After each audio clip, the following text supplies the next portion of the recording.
Kalau ini misalnya anggaplah yang melakukan sebagai pemerannya, pemeran wanitanya, yang di situ pasti ada adegan tatap-tatapan dengan laki-laki yang bukan mahram. Jarang ada ustadz yang membahas tentang film religi, contohnya ayat-ayat cinta, Assalamualaikum Beijing, dan yang semisalnya lah pendapat ustadz tentang film religi.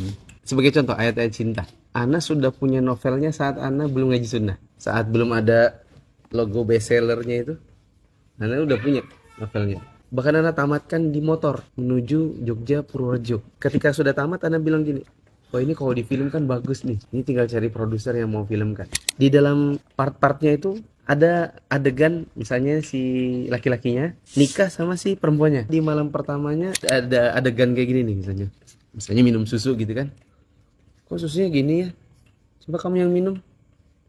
Ketika diminum sama istrinya, terus dia cari bekas bibirnya, mana bekas bibirnya. Oh iya, setelah kena bekas bibirmu, jadinya susunya enak. Itu kalau diadegankan, pertanyaan Ana, si laki-laki jadi pemerannya, dengan si perempuan yang jadi pemerannya, melakukan sesuatu yang pantas tidak?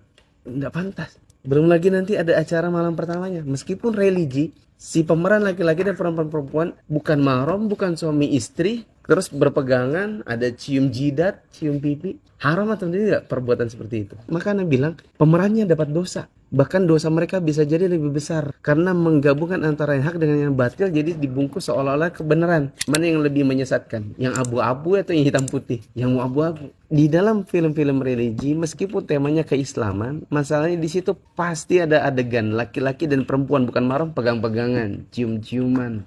Minimal cium pipi, cium jidat. Meskipun bukan cium bibir, tetap aja bukan mahram. Maka saya katakan kalau seandainya produsernya ustadz, ustazah, dan dia tahu itu semua, maka dia berdosa besar. Pemeran wanitanya yang di situ pasti ada adegan tatap-tatapan dengan laki-laki yang bukan mahram. Ana nggak tahu ya, karena memang demi Allah Ana belum pernah nonton. Tapi Ana tahu persis ketika Ana dulu belum ngaji. Ayat-ayat cinta belum ada logo bestsellernya, Ana sudah punya novelnya duluan. Ana nggak bisa bayangkan ini adegannya nanti apa yang mereka lakukan dalam acara malam pertamanya itu. Pasti kan ada adegan laki-laki dan perempuan melakukan hubungan yang tidak pantas kan? Yang dalam dunia nyata mereka lakukan itu. Itu kan tidak pakai CGI, tidak pakai pemeran pengganti, malah memproduksi seperti ini, memproduksinya, menyebarkannya di kalangan kaum muslimin. Wallahu alam, dosanya lebih besar karena mengelabui yang batil dengan sesuatu yang dibungkus seperti seolah-olah hak, lalu kemudian dinikmati oleh kaum muslimin. Begitu. Ini sama aja mirip-mirip kayak perayaan ulang tahun yang itu sebenarnya tasyabbuh bil kuffar, lalu kemudian supaya agak-agak islami diganti mat milad, barakallahu fi umrik. Kan sama aja sebenarnya. Kalau setelah nonton film itu bisa nambah iman atau sejenisnya itu gimana, Ustaz? Sebenarnya itu talbis iblis, yaitu iblis dan bala tentaranya itu syaitan membuat sesuatu yang samar-samar yang kaum muslimin mengira itu adalah kebaikan, padahal itu dosa. Sebenarnya talbis iblis, jeratan-jeratan syaitan. Kita dianggap ingin beribadah, padahal sebenarnya kita dijerat dengan sesuatu yang seperti itu, yang dosa yang kita mungkin nggak bisa baca. Sama seperti kaum Nabi Nuh dijerat oleh iblis, dianggap kalian akan semakin bersemangat untuk ibadah kalau kalian bikin patung-patung Wat, Suwa, Yaguth, Ya'uq, Nasr. Ini 5 orang soleh, kalau kalian bikin patungnya nanti kalian akan tambah semangat untuk ibadah. Dan memang betul-betul mereka semangat ibadah.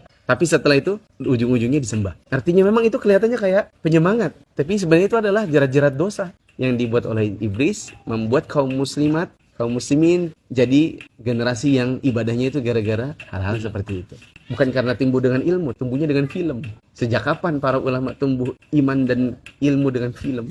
Ustadz, ustazah, Anda panutan, Anda kudua di kalangan umat. Apa yang Anda lakukan berupa dosa, itu akan menjadi pembenaran di kalangan umat. Bila Anda lakukan secara sengaja, Anda tahu hukumnya, diikuti umat, dosa Anda berkali lipat. Anda yang ustadz, ustazah, yang memproduksi dan menyutradari atau yang menyetujui atau bahkan ikut melakoni di dalamnya. Film-film yang di dalamnya di situ ada adegan laki perempuan bukan mahram jumbu, cium jidat, cium pipi, Anda dosa kali lipat karena sebanyak pasang mata akan melihat, sementara Anda adalah penyebabnya, Anda yang menjadi pembenarnya, Anda bahkan jadi promotornya. Luar biasa dosa Anda di hari kiamat. Sementara dakwah Anda belum tentu diterima oleh Allah.